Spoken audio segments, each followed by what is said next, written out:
Welcome to VVW news. Singapore కు IndiGo విమాన service పునః ప్రారంభించిన ఎమ్మెల్యే గన్నవరం ఇంటర్నేషనల్ ఎయిర్పోర్టులో ఇండిగో విమానం సింగపూర్ కు సర్వీస్ ను పునః ప్రారంభించిన ఎమ్మెల్యే యార్లగడ్డ వెంకట్రావు. గన్నవరం ఇంటర్నేషనల్ ఎయిర్పోర్ట్లో ఇండిగో విమానం సింగపూర్కి సర్వీసును పునఃప్రారంభించిన ఎమ్మెల్యే యార్లగడ్డ వెంకట్రావు.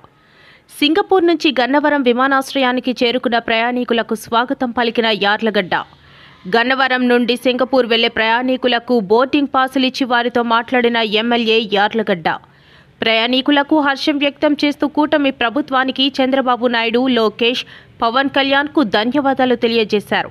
ఈ సందర్భంగా ఎమ్మెల్యే యార్లగడ్డ మాట్లాడుతూ 2014 నుంచి 2019 వరకు గన్నవరం ఎయిర్పోర్ట్ నుంచి దాదాపు 30 ఫ్లైట్లు రాకపోకలుండేవి.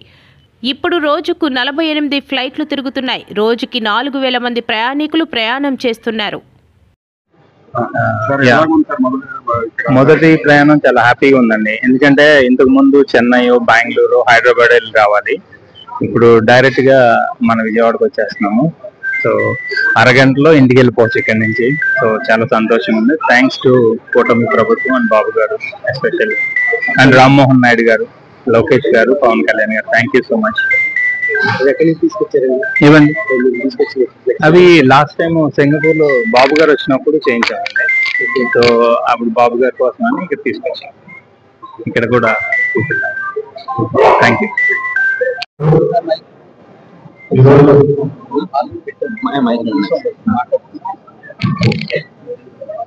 గన్నవరం ఎయిర్పోర్ట్ నుంచి విజయవాడ అంతర్జాతీయ విమానాశ్రయంగా కన్వర్ట్ చేసిన తర్వాత 14-19 మధ్యలో దాదాపు 30 ఫ్లైట్లు ఉన్న పరిస్థితి. తర్వాత ప్రభుత్వంలో అవి తగ్గిపోయిన పరిస్థితి.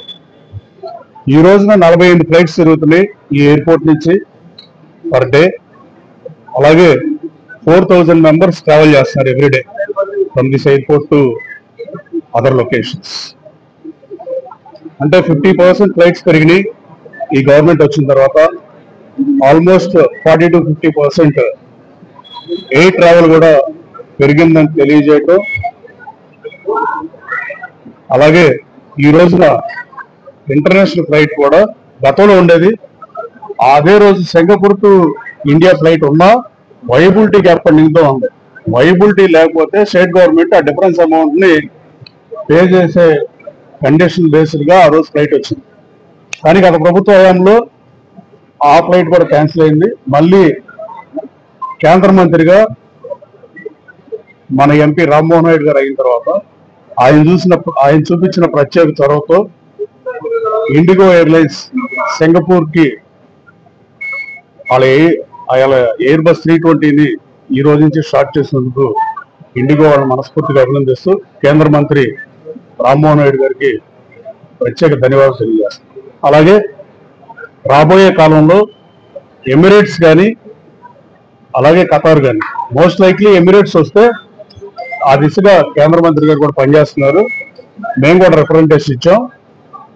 అలాగే అది వస్తే గనక ఈ చుట్టుపక్కల పాత సర్కార్ జిల్లా 4 వెస్ట్ గోదావరి, ఈస్ట్ గోదావరి, కృష్ణా, గుంటూరు, ప్రకాశం, ఈ 5 జిల్లాల ప్రజలకి విజయవాడ ఇంటర్నేషనల్ ఎయిర్పోర్ట్ చాలా దగ్గరగా ఉంటుంది. అదే మీరు ఆ నెల్లూరు నుంచి అయితే చెన్నై దగ్గర. సో ఇలా వైజాగ్, అలా వైజాగ్ ఎయిర్పోర్ట్ కానీ అలా దగ్గర ఉన్న పరిస్థితి. ఈ 5 జిల్లాల్లోనే ఎన్ఆర్ఐలు ఎక్కువ ఉన్న పరిస్థితి. అది సింగపూర్లో అయినా, అమెరికాలో అయినా, ఆస్ట్రేలియాలో అయినా, anywhere in the world, Canada అయినా, టేక్ ఇట్ యాస్ గ్రాంటెడ్. ఇది క్లియర్ గా ఎక్కువ మంది ఎన్ఆర్ఐలు ఉన్న జిల్లాలు ఈ 5 జిల్లాలు. ఈ 5 జిల్లాల ఎన్ఆర్ఐలు ఏ ఎయిర్లైన్స్ కి వచ్చినా చెన్నై రావడం వల్ల, హైదరాబాద్ రావడం వల్ల వాళ్ళు షార్ట్ టర్మ్ ట్రిప్స్ 15 days కి పేరెంట్స్ దగ్గరకో, పెళ్లిళ్ళకో, వెకేషన్ కో వస్తే 1 day వెళ్ళేటప్పుడు 1 day వచ్చేటప్పుడు వాళ్ళు వాల్యుబుల్ టైం లూజ్ అవుతున్నారు ఎన్ఆర్ఐ సోదరులు. దాన్ని అధిగమించాలంటే ఒక ఎమిరేట్స్ ఇంకో కనెక్టివిటీ మంచిది వస్తే, ఇవాళ సింగపూర్ ఫ్లైట్ రావడం చాలా డెఫినెట్ గా చాలా ఫెసిలిటీని క్రియేట్ చేస్తుంది. చాలా మందికి సింగపూర్ ఎయిర్లైన్స్ లో మార్నింగ్ ఫ్లైట్ ఎక్కితే డైరెక్ట్ గా వాళ్ళ ఇంటికి వెళ్ళిపోయి బ్రేక్ఫాస్ట్ చేసే పరిస్థితి ఒక ప్యాసింజర్ చెప్పాడు, నేను చెప్పేది. అలాగే రాబోయే కాలంలో ఎమిరేట్స్ ఫ్లైట్ కూడా వస్తే ఎయిర్ కనెక్టివిటీ పెరిగి ఎన్ఆర్ఐలు అందరికీ 1 day సేవ్ అవుతుంది. ఈ హోటల్స్ లో ఉండి 1 day వేస్ట్ అవ్వకుండా ఉండటం కోసం ప్రభుత్వం దృష్టి సారించాల్సిన అవసరం ఉంది. ఆ దిశగా కేంద్ర మంత్రి రామ్మోహన్ రెడ్డి గారు పనిచేస్తుంది. ఆయన మనస్ఫూర్తిగా ధన్యవాదాలు తెలియజేస్తాను. అలాగే ప్రైవేట్ జెట్లు కూడా, ప్రైవేట్ చార్టెడ్ ఫ్లైట్స్ కూడా గతం కన్నా భిన్నంగా చాలా ఎక్కువ వచ్చే పరిస్థితి. That it self shows Andhra Pradesh is growing, Andhra Pradesh economy is growing, Andhra Pradesh రాష్ట్రం అభివృద్ధి పదంలో ముందుకు వెళ్తుందనే దానికి తార్కాణం మహిళలకు ఉచిత బస్సు ప్రవేశపెడితే మహిళలకు లబ్ధి చేకూరుతుంది. అలాగే కంట్రీలో ఈ రాష్ట్రం వైపు మిగతా దేశం అంతా చూస్తే కారణం 1.4 బిలియన్ పెట్టుబడి, దాదాపు 1,32,000 కోట్ల రూపాయలతో గూగుల్ రావడం కానీ, టీసీఎస్ కానీ, ఎస్ఐచర్ కానీ, ఐటీ మాంద్యంలో ఉన్న ఐటీ కంపెనీలు వచ్చే పరిస్థితి. రాబోయే కాలంలో వైజాగ్ లో ఐటీ ప్రమోట్ చేస్తున్న ప్రభుత్వం, రాబోయే కాలంలో ఇక్కడ యుఎస్ లో డాలస్ లో టెలికాం హబ్ గా ఉన్న తర్వాత కాలంలో అన్ని కంపెనీలు వచ్చిన పరిస్థితి. ఆస్టిన్ చాలా చిన్న నగరం, ఐబీఎం గా ఏ కంపెనీ లేని పరిస్థితి.